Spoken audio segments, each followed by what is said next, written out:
ईमान वाले को जब अल्लाह ताला नेमतें देता है, जब उसको हुकूमत देता है, जब उसको ताकत देता है, जब उसको दौलत देता है, तो उसका रवैया ये होता है जो जनाब मोहम्मद रसूलुल्लाह सल्लल्लाहु अलैहि वसल्लम का तरीका था। कोई तराता नहीं है, वो जुल्म नहीं करता, बल्कि वो अल्लाह का शुक्र अदा करता है, अल्लाह के सामने सजदा करता है और अल्लाह के सामने झुक जाता है। हदीस के अंदर आता है मन तवाज़अ लिल्लाहि रफ़अहुल्लाह, जो अल्लाह के लिए झुकता है अल्लाह रब्बुल इज्जत उसको बुलंद कर देते हैं।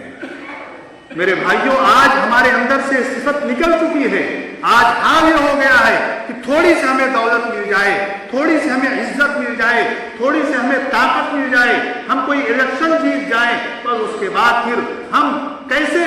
जो है अल्लाह के रसूल के खिलाफ काम करते हैं, किस तरह से अपने मुखालिफिन का मजाक उड़ाते हैं, किस तरह से हम धमकियां देते हैं, किस तरह से तकब्बुर का और गुरूर का और घमंड का मुजाहरा करते हैं और किस तरह से जश्न मनाते हैं, उसका कोई वास्ता जनाब मोहम्मद रसूलुल्लाह सल्लल्लाहु अलैहि वसल्लम के तरीके से नहीं है।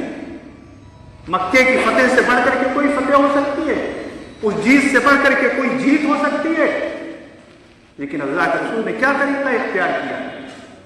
तरीका वो इख्तियार करना चाहिए जो अल्लाह के रसूल ने हमें तरीका बतलाया, और अगर हम हुजूर के सच्चे उम्मती हैं तो हमें उसी उसवे और उसी तरीके के मुताबिक हमें अपनी खुशी का इजहार करना चाहिए। और अल्लाह फरमाता है इन शकरतुम लअज़ीदन्नकुम,